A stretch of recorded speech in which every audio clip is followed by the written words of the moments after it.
Welcome back to Man versus Machine. Ryan Reynolds, Bradley Stalder in the house Wednesday, September 25th. Welcome back. It is week 4. But Ryan, before we get into any fantasy football stuff, I told you I have a story. It's a couple minutes, but it's okay. It's great content. So for those who don't know, my brother is getting married in November. It's a very exciting time in the Stalder household. My siblings are all coming from all parts of the country to converge in Michigan, and we're going to celebrate his wedding in November. So way back in June, Ryan, I try to be a good big brother. I'm going to hold the bachelor party. And part of the bachelor party is going to a Detroit Tigers game because we're here in Michigan. We're going to go see some baseball. Afterwards, we went axe throwing, got some drinks, had a great time, but we go to this game. And the reason why we chose this particular night, the day game to go to, was because it was Star Wars Day at the ballpark. And they had the Star Wars themes on the boards, on the screens, and they were going to get us Star Wars shirts with Detroit Tigers logos also embedded. Whatever. I thought it was cool. So we picked it as that day. So we get there, we've got the tickets, we go up to the table where they're going to give us the shirts, and they say, "Sorry, we don't have the shirts." I'm like, well, this was the whole reason why we went back in June. This is the whole reason why we chose it. They're like, to make it up to you, we will give you we'll replace the tickets that you have for today. You can obviously stay for today, but we'll give you another set of tickets for later on in the season. Great. That sounds great. I get some free tickets out of this deal, and we'll still get our Star Wars shirts back on those days. Well, the day is coming up. September 28th is when we were planning to go to the Tigers game. So for those who don't know and haven't followed baseball, because we've been in the heat of, fantasy football, the Tigers have been arguably the hottest team in Major League Baseball over the last month. And people who are just tuning in now are like, why are they talking about the Detroit Tigers? Well, this is part of the intro story. So the game, we got these tickets for free, 6 tickets. And they're good tickets. They're good seats. They're probably worth $200, $300 right now, because the Tigers, this is a playoff game. This is playoff implications. They win and they're in. So we know the ballpark's going to be bopping. We know it's going to be a great atmosphere. Detroit's already alive because of the Lions. So there's a lot of positivity. And so I text my brother earlier tonight. I said, "Hey, are you excited for Saturday? Triple question mark." He calls me and he says, "I've got bad news." I'm like, "What's the news?" And he says, "Nothing," for about 15 seconds. Just radio silence, Ryan. I thought someone had died. Like, what is going on? And he says, "Bad news. I booked a camping trip this weekend." I'm like, bruh, like literally, this is your other bachelor weekend. We get a double bachelor weekend. So what? I'm like, who are you going with? Who are you going camping with? He's like, "My buddy." And I'm like, "Is that one of your buddies who is supposed to also come back for this game?" And he said, "Yes." So I'm like, okay, fine. You forgot about it. It was 3 months ago, whatever, big deal. So then I'm like, okay, can you just bring over the tickets? I'm not sure if I want to go, if I'm going to be able to fill the tickets, or if I want to sell them, whatever the case may be. Give them away. I don't know. But can you bring over the tickets, the 6 tickets? And he says, "Okay, I'll be over in about 15," because he doesn't live too far from me. So he comes over and he hands me the tickets, and I start counting them. 1, 2, 3, 4. There's only 4 tickets. I'm like, "Hey, where are the other 2 tickets?" And he's like, "Oh, well, maybe they fell out of my pocket on the way walking out of my apartment." And I'm like, "Wait, what?" It's like $600 worth of tickets, Ryan.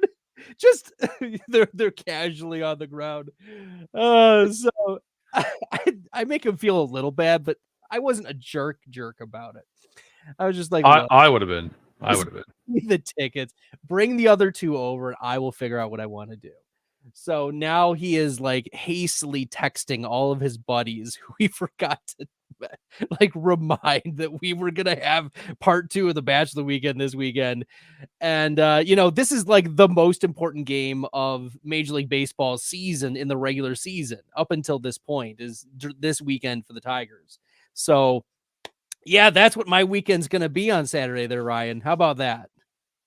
Yeah, I mean they haven't been in the hunt in a while either. This is one. Who is this buddy? This buddy needs to be ejected. And 2, did these tickets fall out into someone else's hands in exchange for United States dollars? That's the question I have. Yeah, that's I mean, you're handling it well. I would be. I might not go to the wedding over this. Look, the best man speech is writing itself, Ryan. Yeah.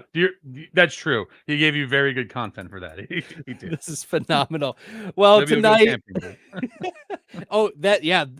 I'm so glad that everyone is here tonight. I was thinking about scheduling a camping trip myself, but I'm here for my brother tonight. Jesus. Anyways, on this week's episode of Man vs. Machine, we're going to talk about Deshaun Watson. We're going to talk about Saquon Barkley.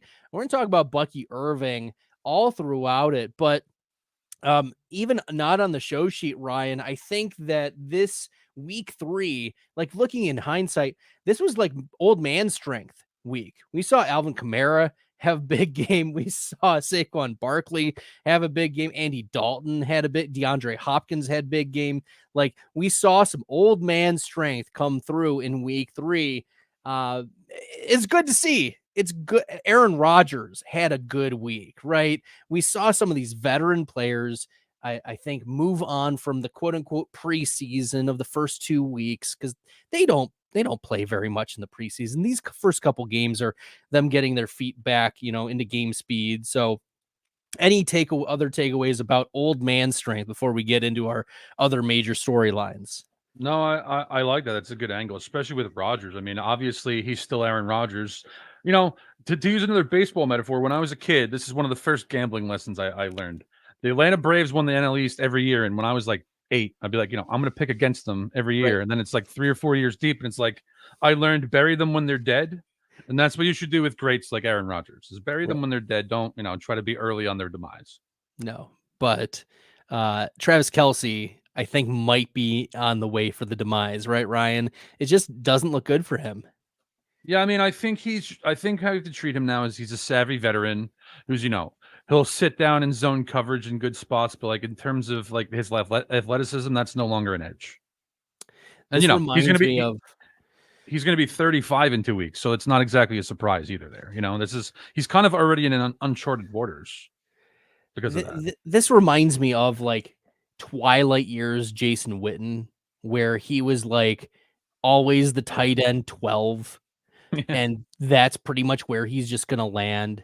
He's going to have a couple big games here and there, and big enough where it'll keep him in that range-ish. But it's still, we haven't seen the big breakout games, and the wide receivers are underperforming. Rashee Rice is a star, but Hollywood's out, and Xavier Worthy is not ready to take the next step at this point. Yeah. So we're looking at who are the other wide receivers, Mecole Hardman's, Juju Smith-Schuster, right? It's not really going to get it done.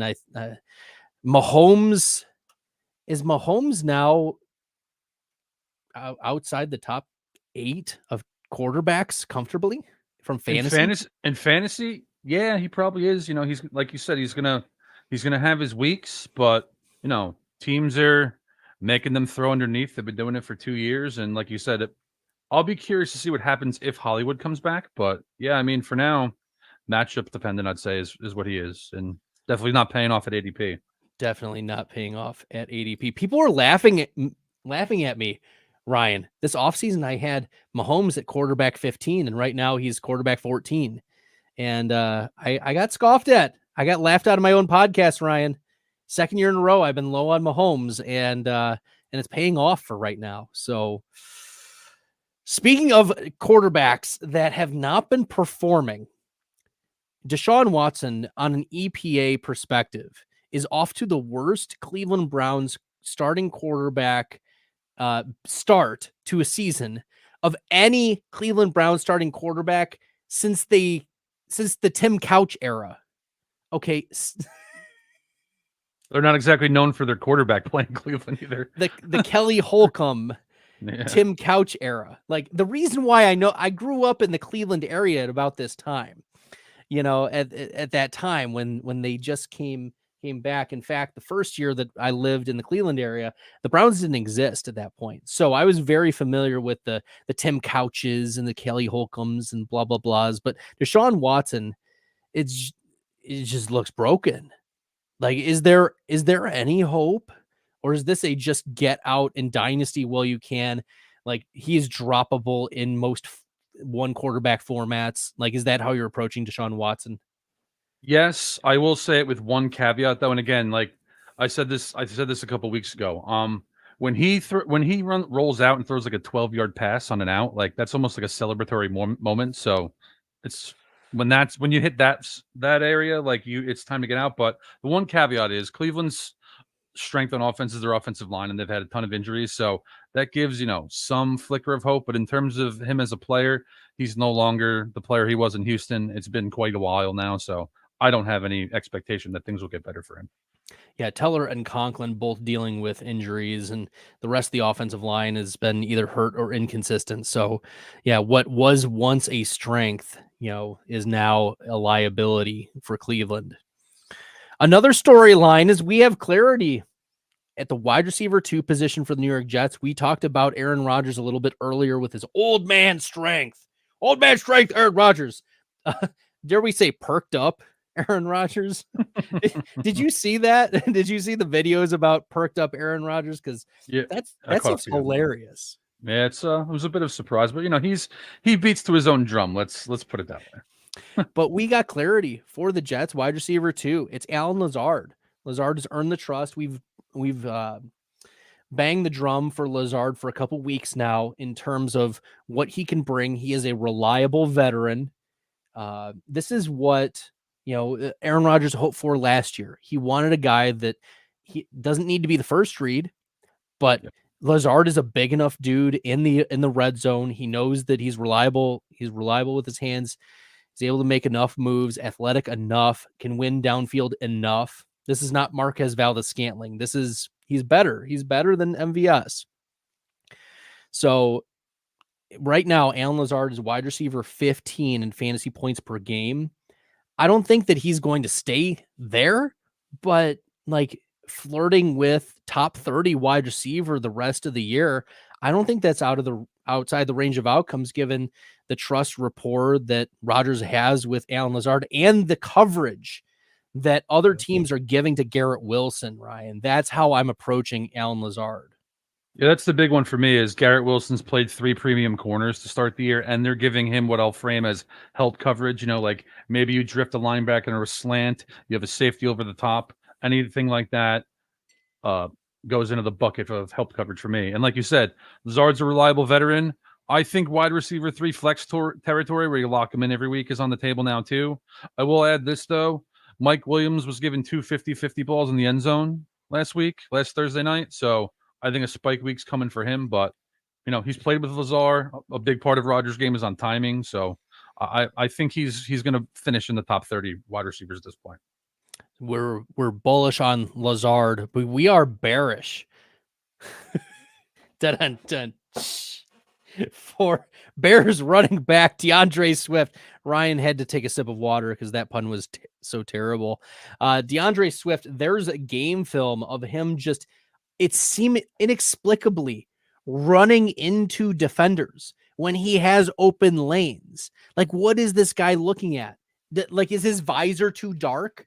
Because, DeAndre Swift is one of those hashtag visor guys. So is he just not seeing it? Is this just being exposed because the Bears are so bad? Like, what is the the diagnosis for a DeAndre Swift? I mean, we're getting already rumblings that Roschon Johnson is going to get a quote unquote extended look here in week number 4. So how doomed is the fantasy outlook for DeAndre Swift, who's arguably the worst qualified running back in the NFL right now? Oh man, that's tough. But I'll say this, it happened with Miles Sanders when he left Philly. Philly's, a great situation for a running back. You have a mobile quarterback that's going to open lanes for you, a premium offensive line. In Chicago, you have an offensive line that's been terrible to this point. And I wouldn't say Swift's strength has ever been vision. Swift's a space player. Like, you throw him a pass in the flat and maybe he makes someone miss. That's probably the role that he should be in more often, at least for now, in Chicago. Well, let me pull up the PFF data, because this is wild stuff. Out of 28 qualified running backs, 28.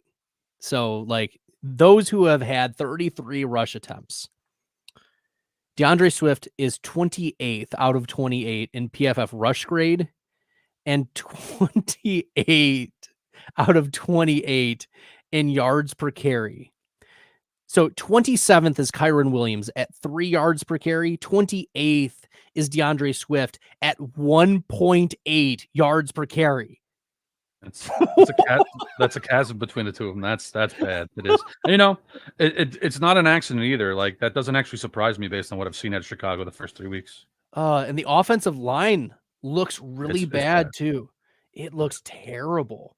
There's a still of 4 offensive linemen, just falling down inexplicably that fail to block for DeAndre Swift near the goal line. Like, Swift might have been able to have a chance to get into the end zone if the offensive line literally didn't fall to the ground. Like, there were magnets to their kneecaps.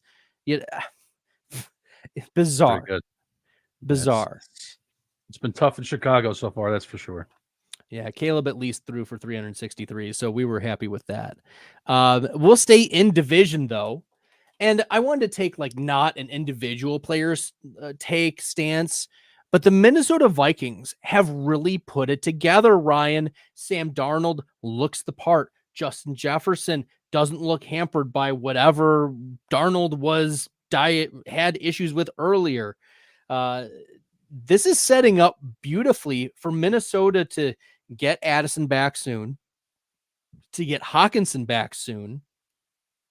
And now you've got one of the most stout defenses. Yeah, Jalen Naylor has been crushing in that wide receiver 2-3 role, getting some touchdowns, getting some big plays.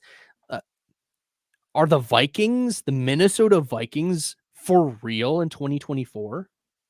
Yeah, I think it's primarily coaching. Kevin O'Connell's a very, very good play caller. And like you said, they have tools on offense and they're going to get more as the season progresses.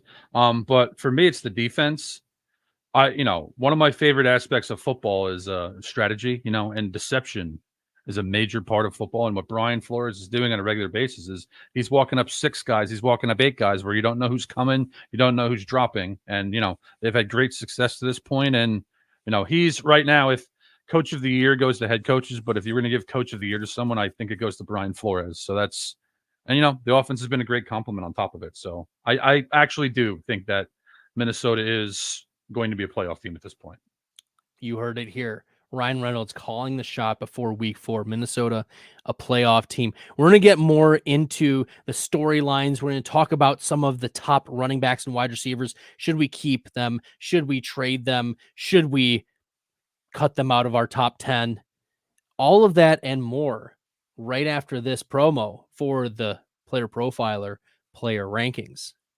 Hey, this will just take a second. I want to talk about our player rankings, the weekly rankings, the weekly projections. Billy, Theo, and our analytics geniuses getting your start, sit decisions dialed in that flex tab. And then you get the season rankings. Want to make add drop decisions? The season rankings are updated every week all year. And you have the best dynasty rankings ever as part of the player rankings package. And don't forget the offensive line rankings. Dan Fornick, one of the best in the business. New running back starting this week. Hey, is that offensive line top 10? Yeah, okay, start them. And we rank the cornerbacks out to like CB100 with the corresponding receiver they're going to be matched up with most this coming week. The player rankings are the thing you need during the season on PlayerProfiler.com. Check it out. That's right, on PlayerProfiler.com. I guess I'm the analytics genius since Theo and Theo's getting all this credit for player rankings when Billy and Evan and I are the ones who are putting in the rest of season projections and the weekly projections. It's okay. It's okay. Theo, we'll give you some credit. Shout out to you. We love Theo Greminger. We'll take another team takeaway stance here, Ryan. We've seen some injuries to the Philadelphia Eagles, right? The offensive line has been hurting a little bit. Certainly, A.J. Brown's hamstring has hampered the entirety of the offense. It's clear that they needed a game breaker back in their offense. And now Devonta Smith has a concussion. And if you saw the video, it looked really bad.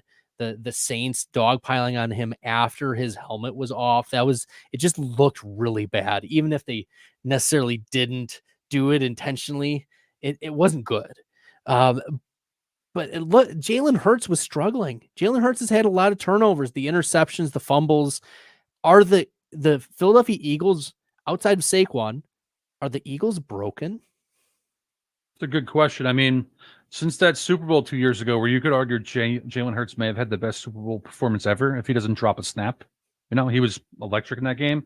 And, the other correlation is Shane Steichen went to the Colts that offseason. So since then, he has not been a very good passer. And like you said with Brown, the thing with Brown is Devonta Smith can be a wide receiver one. He'd be a wide receiver one on 10 teams in the league. But when you have Brown, Smith's the 2, and Goddard's essentially like a throw-in, where Right. they still have the pieces. Goddard can be your secondary option in the passing game, especially when you have a guy with Barkley. But mostly I've seen its play calling hasn't really impressed me in 2 years, even though they've had 2 different play callers. And Jalen Hurts is just not a premium passer. So I think the answer to that question is they kind of are broken without Barkley. Yeah, this is worrisome. Okay, are you starting Jalen Hurts or Brock Purdy in week 4? I think Broken I'd go offense. Yeah, I think I'd go Hurts just because of the rushing upside, and San Francisco might actually annihilate the Patriots after coming off 2 losses. So I could see that being like a 3-touchdown, 220 kind of game for Brock Purdy. So I think I'll lean Hurts in fantasy, but in terms of like which quarterback would I rather have as an NFL team, I'd actually rather have Brock Purdy at this point. Oh, there you go. Clip that, Nick. You heard it here. Okay. We've got some interesting news. At least on Monday, Najee Harris was reportedly seen in a sling with his right arm. Jaylen Warren was clearly hampered on Sunday. He was not looking good. Coach Tomlin already came out and said that Warren probably re-aggravated something from the offseason. Does that mean 33-year-old Cordarrelle Patterson is now a sneaky start in week 4, given the injuries to the other running backs on Pittsburgh? That's a good question. I mean, if Harris misses, the answer is I think maybe. It depends on your roster, but maybe. And here's one of the things that I'll throw in. I'm going to turn the clock way back again. Bill Parcells brought veteran players with him everywhere he went, and Dave Meggett was one of those guys. And one of the reasons is these kind of situations, like you bring a guy like CPAT with you where you can squeeze a little bit out of him for a week or 2 if you need an injury replacement. And if Harris misses, I do think CPAT's going to get a pretty big role and probably be used in some interesting ways too. Yeah, even if Harris does play, which the rumblings are that he's going to be active despite being in a sling earlier this week. Warren was active last week, and Patterson still had a 13% target share. Is not a nothing burger, and you can imagine that getting closer to 15 or 17% target share, sprinkle in some rushing, and especially if they don't want Najee to get hurt by the goal line, what do they have to lose by running a 33-year-old Cordarrelle Patterson who has 13 games over the last 3 seasons where he's exceeded 12.5 fantasy points? Like, this is a player who was revived by Arthur Smith. His career came out of nowhere. It was nothing. And then Arthur Smith hands Cordarrelle Patterson the keys to the kingdom in Atlanta. Okay, yes, he's a little bit older, but he's still very fast and very, very shifty. So for a spot start, if you're in desperation mode in deep leagues, considering Cordarrelle Patterson, there are worse selections. Yeah, he's the kind of guy too, where if you want to get off the board a little bit in DFS, like he's the sort of dude who could get you 28 points and rise you up the ranks in tournaments too. So it's not safe if Harris plays, but it is interesting. Look, we're here to be a little risky. Sure. We'll stick with the running back position, Ryan. But we're going to move to Denver because the Broncos, do they have a new running back one? I mean, we know Audric Estime is on the injured reserve. Javonte Williams has looked like garbage. Jaleel McLaughlin is not getting a lot of snaps. The leading rusher in terms of carries and yards rushing on Sunday in week 3 was Tyler Beatty. Tyler Beatty, the undrafted free agent. Or maybe he was drafted by Baltimore last round. I can't remember. He was signed with Baltimore a couple years ago, bounced around, then stuck with Denver with Sean Payton last year. But are we now going to see a little bit more of Tyler Beatty? He pulled off some big runs on Sunday in week 3. Yeah, he was productive. Like you said, Javonte Williams, he's essentially a replacement level player now. I wouldn't put all the onus on him. Denver's offensive line hasn't been great, but I'm kind of McLaughlin's still their most explosive player out of that backfield. I would expect that he probably gets used more, but he's never going to be a volume hound. Even when Estime's ready, I don't think Sean Payton's going to pair rookie quarterback with a rookie running back that was taken in the later rounds unless he absolutely has to. So, again, I don't think Tyler Beatty's like a great talent or anything, but he like maybe he does start getting 10 carries a week. It's just that's not for me though, to be clear. That's not for me. Do you know who this is a trivia question, Ryan. Who is the best comparable player for Tyler Beatty on PlayerProfiler.com? There was a Giants running back a few years ago. I can't remember his name, where he played on Thursday night against the Patriots. Where I forget his name. Just give me the name, because it's going to be hilarious if it's the same guy. It's not him. Okay. Giovanni Bernard. I would take Giovanni Bernard in a heartbeat over Tyler Beatty. So that is the best comparable player on PlayerProfiler.com for Tyler Beatty. But yeah, look, if that's the comp, that's the comp. And Sure. There's always, if there's pass catching capability that he was drafted in the 6th round, Tyler Beatty, that's something to keep at least monitoring. Denver is they're in a little bit of trouble facing the Jets. They're 7.5 point underdogs facing the Jets in week 4. So they might be passing a lot. And yes, Tyler Beatty led the team in rush attempts, but maybe he might also get some targets too. That would be very interesting and very sneaky in your dynasty leagues, because I picked him up in a few of my dynasty leagues this past week just because people are not noticing Tyler Beatty. So we'll see. We shall see. Okay. Ryan, we've got a super chat. Shout out to Stephen Drakes. We'll answer his question because he threw us some cold hard cash. Stephen Drakes, should we roll Jennings out one more week? Jawan Jennings, San Francisco wide receiver, puts up God level numbers, 3 tutties, 170 yards. Are we rolling with Jennings one more week? I mean, Jamar Chase had a spike week like we expected, and Jennings blew him out of the water. Against New England, as long as Deebo Samuel's out, and especially if George Kittle's out again, it always depends on your roster. But yeah, I'm comfortable with it for sure. Deebo is officially doubtful, and Kittle was limited in practice today per the most recent reports. So limited practices, especially for a player like Kittle, I could see him being more 50-50-ish than like the 25% side of doubtful. So we'll see what that is, but I think you do roll with Jennings as a flex play. You're not expecting. Yeah, I would take him over a lot of guys this week. I would. All right. We'll still stick with the running back position. We've hit 2 running backs, Pittsburgh and Denver, but now we'll move down to Tampa Bay. Bucky Irving, looking like the real deal from a rushing perspective. Rachaad White's still going to get a lot of the passing down work, but Coach Speak Index is very high on Todd Bowles, and Bowles has said that Bucky Irving has earned his way into the rotation as alongside Rachaad White. Is Bucky Irving now the running back you want in Tampa? Yeah. Let me open with this caveat. I didn't really like Rachaad White coming out of college. Didn't really care about him his rookie year. He surprised me his second year, especially in the second half. He was better than I thought he was, and now he's kind of back to where I thought he was originally. Very strange thing for a young player. So I think Bucky Irving's a more explosive runner. I think that's kind of obvious. I'd call him a better runner too, but I don't think they're going to let. I think White's still going to have the primary passing game role. So I think that's going to be a mess, at least in the short term, where you're looking at 1A, 1B type situation, where I could see Bucky Irving leading the team in carries over the next 2 months, though. Ooh, Bucky Irving leading the team in carries. How about that? And it's possible. That means, goal line work. That means fantasy points, in terms of.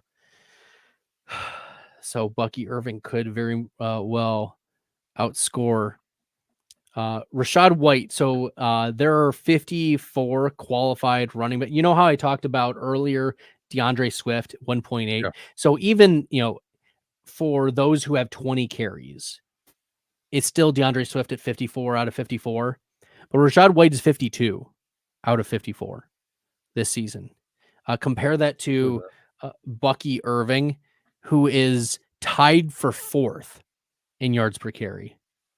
Yeah. Out of 54. Yeah. Just such a significant difference between the two running backs in terms of efficiency.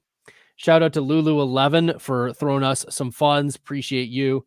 And also saying I would keep Mason in terms of the question, would you trade Mason for George Pickens? I think I would keep Mason as well. Yeah. We'll take an aside. This wasn't on the show sheet, but the Achilles injury for Christian McCaffrey is very worrisome.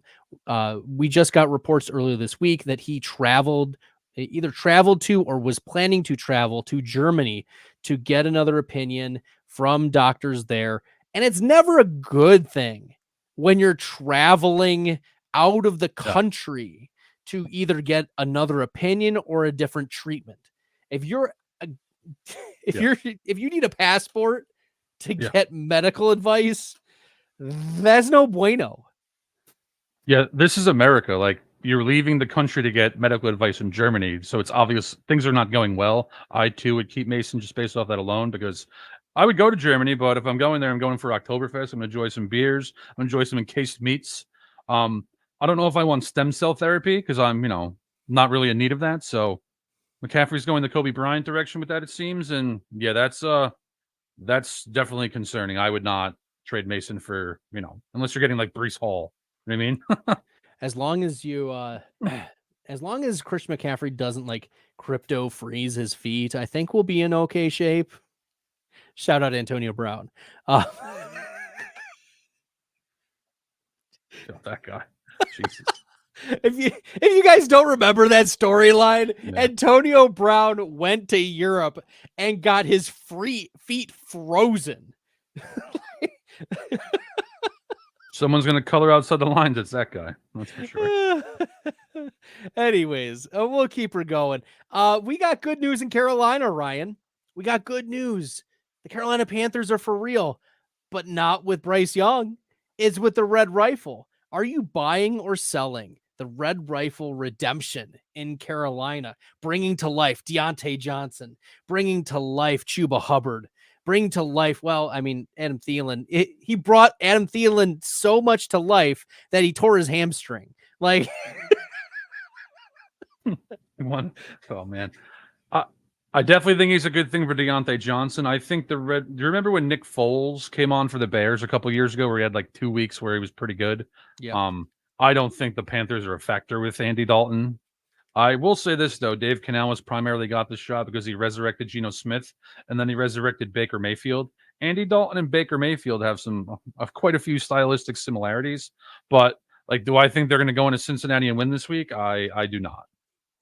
Well, Ryan does not believe in revenge game narratives. It's okay. I love One thing, revenge, just not that one.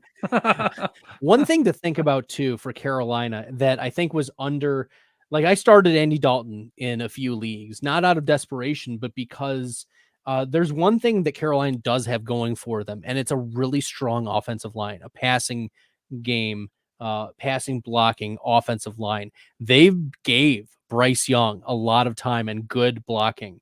They gave Andy Dalton space to throw. Neither of them were feeling the pressure very often. And the reason why Bryce was because he wasn't playing well.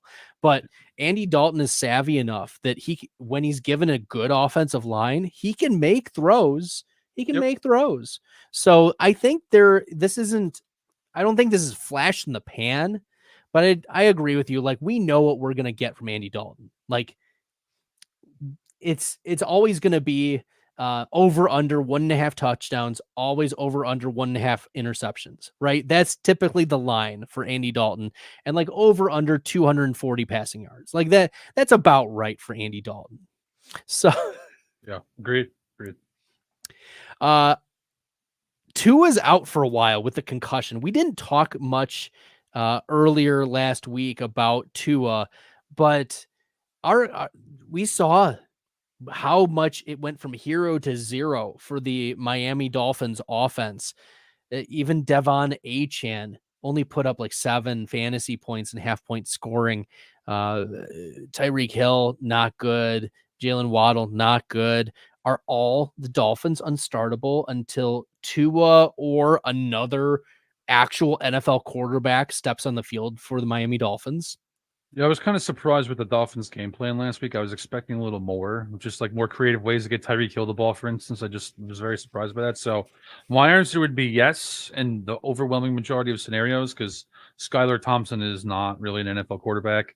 Tim Boyle's definitely not an NFL quarterback. You mean kneel down, Tim? Yeah, because that's all he did. That's all he did in Green Bay was he came out for the kneel downs when Aaron Rodgers, Aaron Rodgers won the game. Then Tim Boyle would come out for the kneel downs. I got what you meant. Yeah, yeah. I almost said something I shouldn't have, but look, we're trying to keep it at least just PG-13 for the kids at home, Yeah, that's why I pulled that one back in the chamber. But yes, to answer your question, I have zero optimism for the Dolphins in the near future, especially because they have a bottom 5 offensive line too. Yeah, yikes! You'd think that would be the investment that they make, instead of paying Tua all of that money, just like, like maybe a more mobile, like a Ryan Tannehill reunion in Miami kind of makes sense. He's a little bit more mobile. He could just get the ball to his guys. I don't know why Tannehill isn't a Dolphin unless he specifically doesn't want to go back there, because that seems like a spot where if you want to make it in the league again, you could light it up with that offense. So I'm stunned he's still sitting at home. Or worst case, he just dumps it off to Achane in space. Boom, you're all set. Yeah. Okay. We got some clarity this past week about the Chiefs running back room. It's going to be Carson Steal Your Girl, stealing all the carries. That's his nickname, Mr. Alligator Man. Did you hear that PETA filed a formal complaint against Carson Steele? Yeah, I saw their reasoning, and I'll say this: if like that's what happens, is you have an alligator in your house and you have its like mouth shut and all this stuff. Like, I kind of think they have a point, right? I normally would be like, yeah, it's a little much, but I kind of get it. But we got clarity in Kansas City that it's going to be Carson Steele as the running back. He didn't get the touchdown, so the fantasy points kind of, don't show that. But yes, Kareem Hunt was elevated. Keontae Ingram was cut. Samaje Perine got sprinkled in here and there, but it's clear that Carson Steele is the guy. So if someone is still, I think there's more upside to Carson Steele, given the information that we received from Kansas City, from Andy Reid, saying we're going to give this guy 16, 17 carries. Like, we'll give him the bulk of the workload. And he did okay. It was fine. It wasn't amazing, but it was okay. there wasn't reason for the Chiefs to move away from him, is what I'm getting at. So even with the elevation of Kareem Hunt, I think that Carson Steele is still the guy you want in your backfield for Kansas City. No, definitely. If you threw a dart at a Chiefs runner, it's definitely him. I mean, I still don't see it in him. Like, please don't think he's Isaiah Pacheco because of the parallels and where they came from, essentially.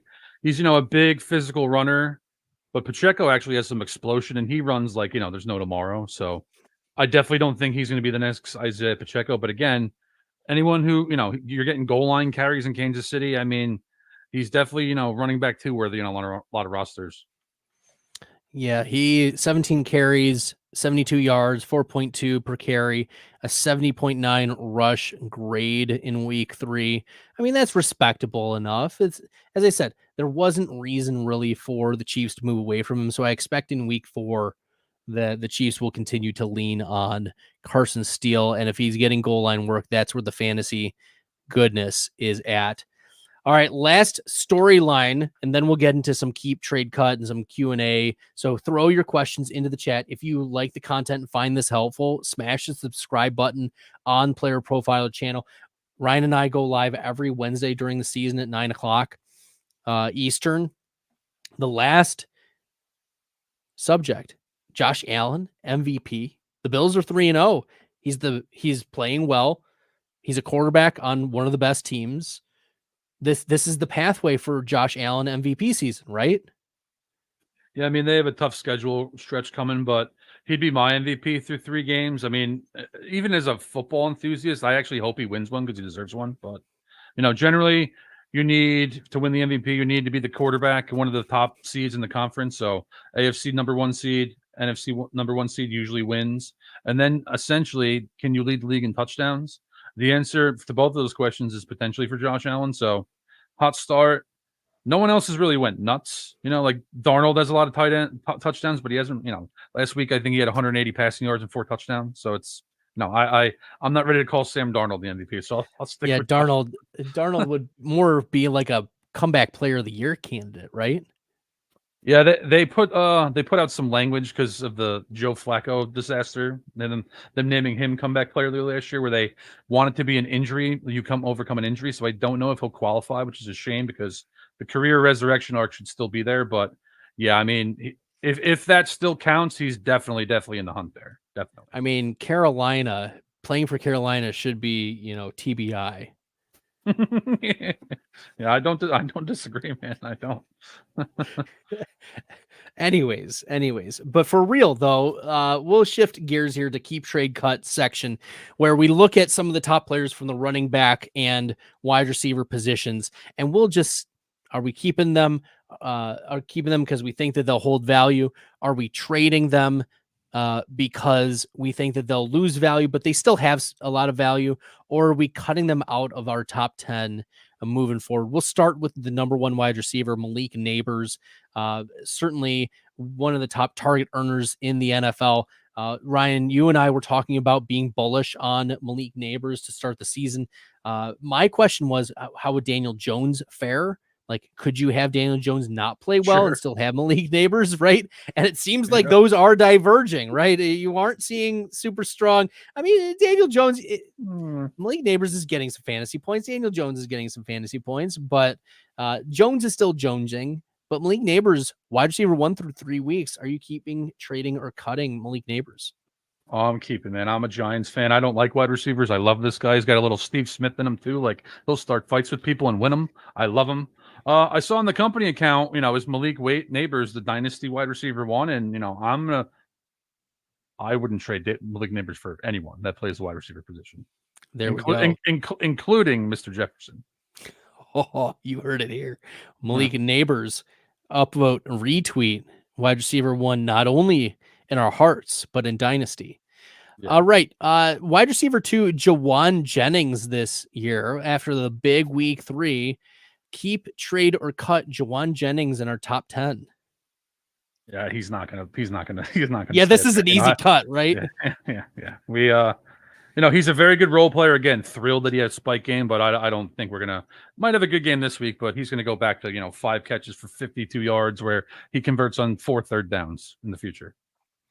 Number 3 is Chris Godwin. I feel like this is a tough one because I see the pathway for Godwin being wide receiver 10, wide receiver 12, pretty much the rest of the season.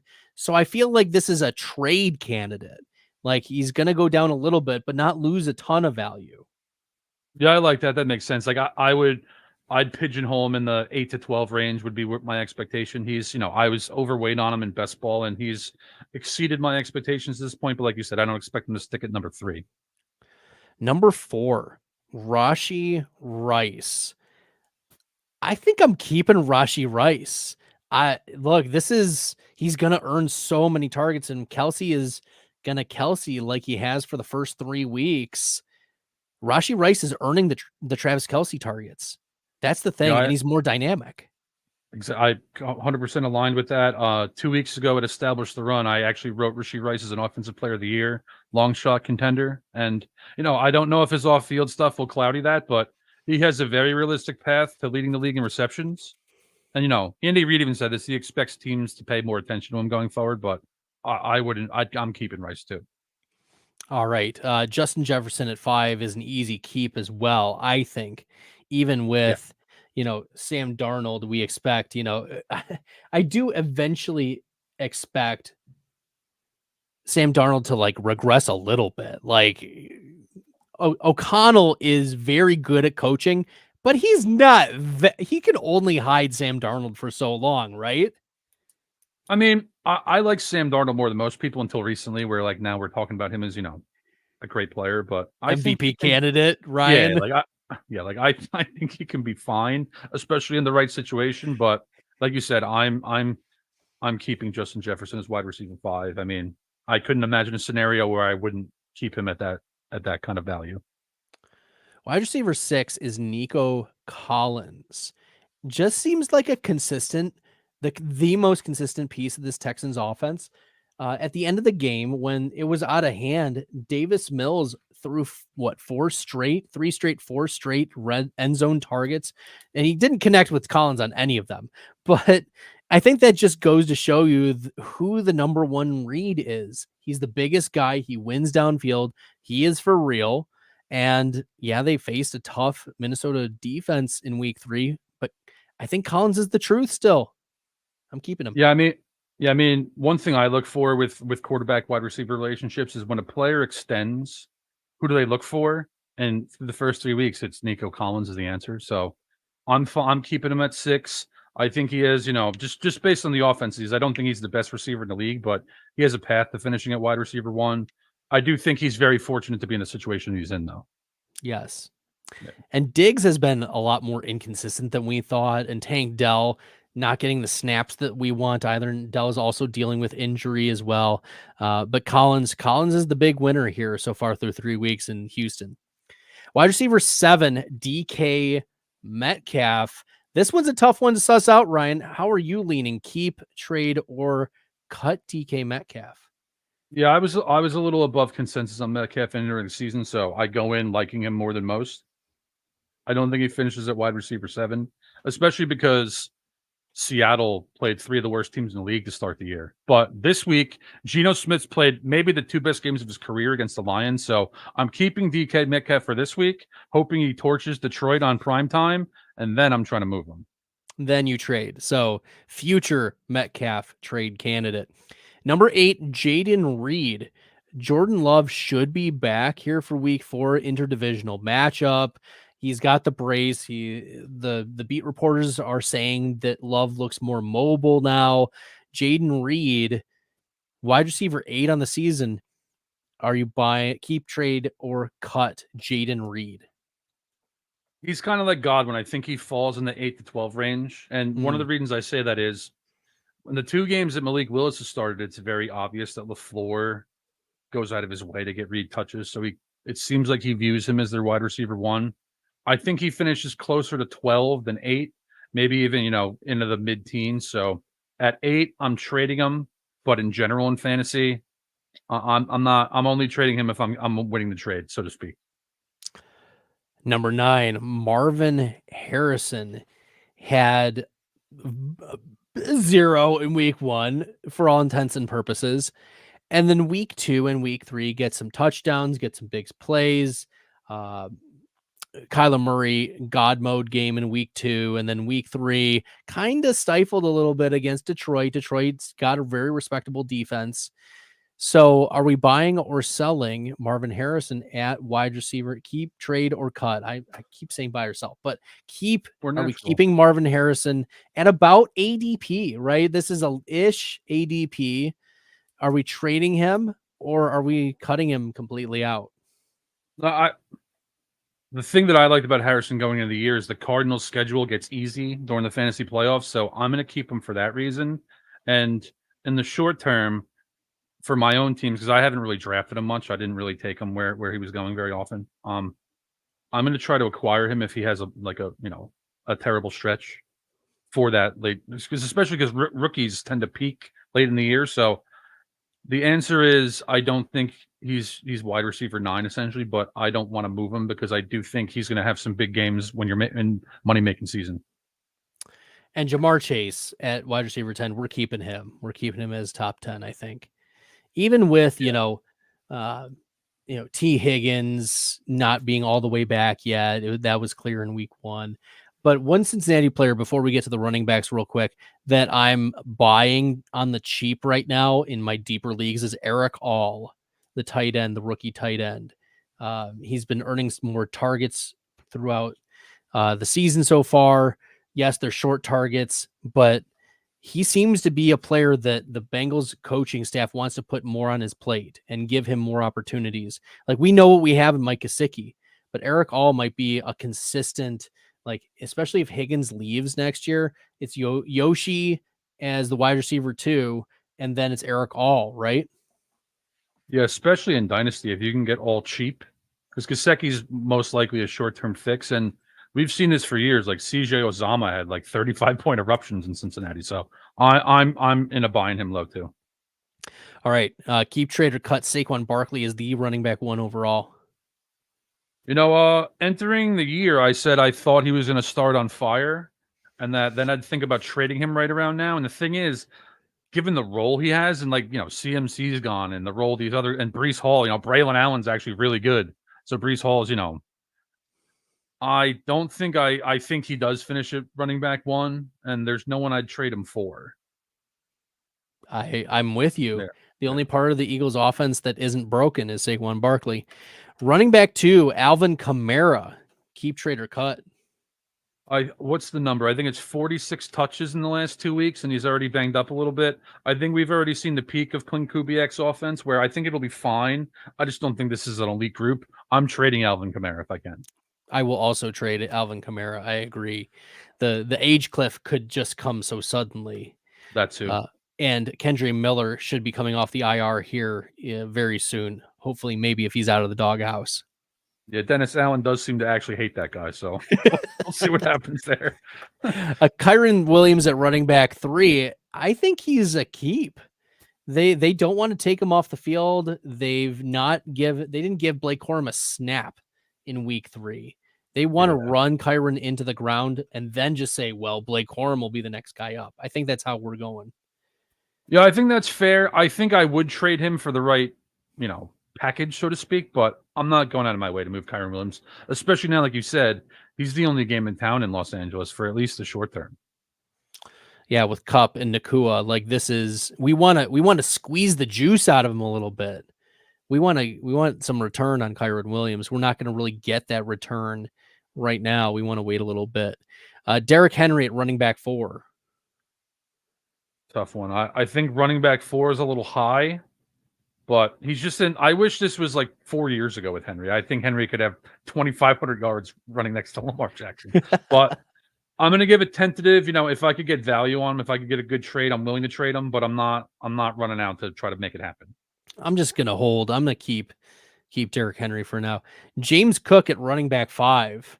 There's even a question in the chat, Ryan. James Cook, are you going to acquire Malik Neighbors? Depends on your roster, but yes, for that, I'm keeping James Cook otherwise. He seems like he's the main vein in Buffalo.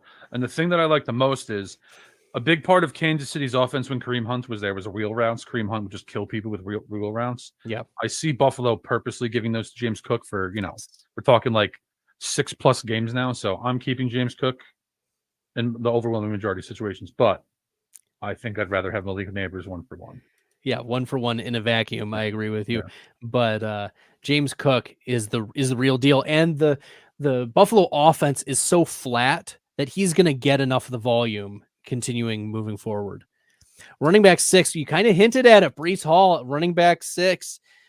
Is this about like what we're talking about ceiling wise? Like Breece Hall, Braylon Allen. Braylon Allen's the truth, baby. Let's go. Braylon Allen's good. He is legit. Like that, they have a great situation there.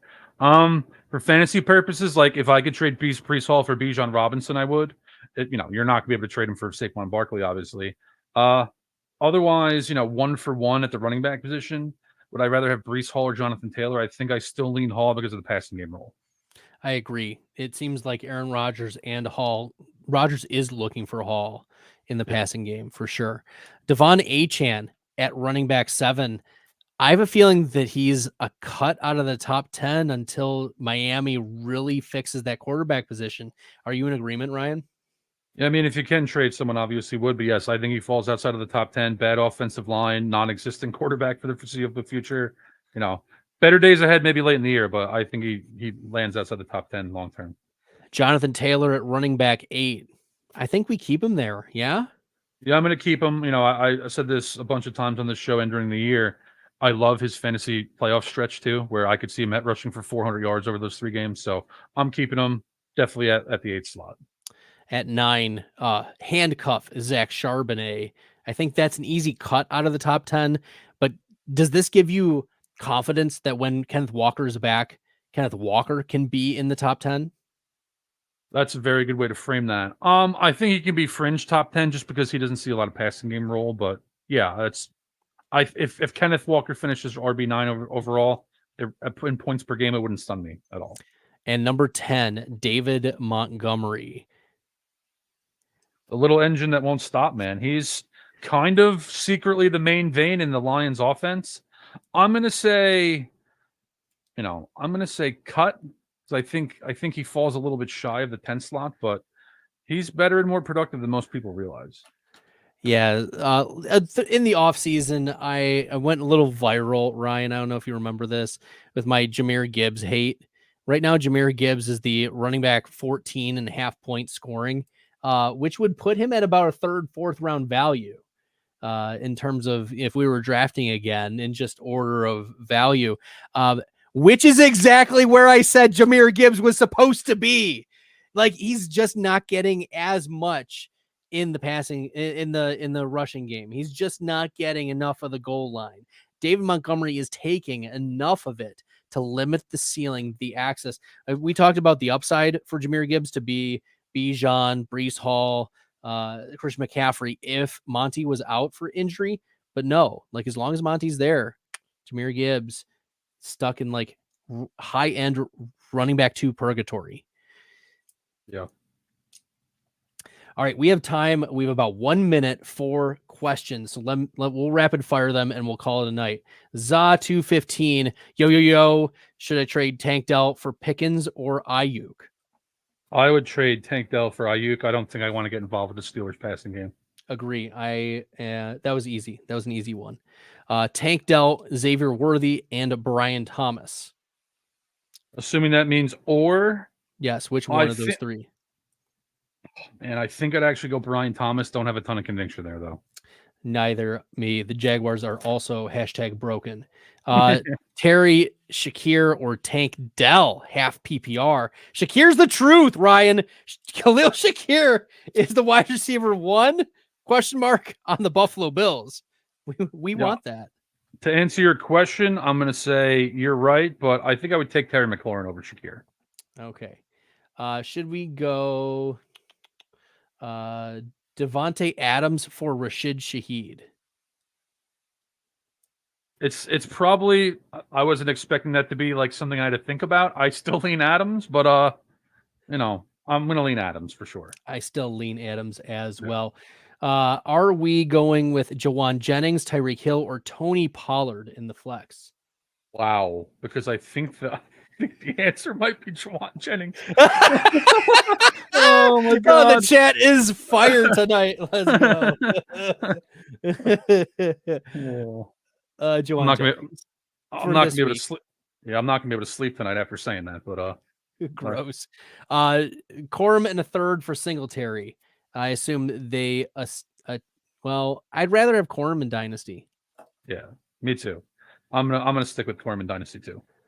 All right. Let's see. Any others? That's it for us, folks. This was a lot of fun.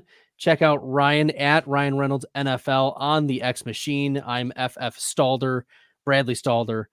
Every Wednesday, 9 p.m. Eastern, man versus machine. Ryan, Bradley. Until next time, good luck in week number 4, everyone. From the Podfather to you, I deeply appreciate you tuning in. And many ask, what can I do? What can I do to help support the hosts, the research they do, the production costs? Go to PlayerProfiler.com, Dynasty Deluxe, World Famous Draft Kit, Rankings, DFS Dominator, and of course, data analysis. Subscribe to any one of those, and you support all of us and take Player Profiler to the moon.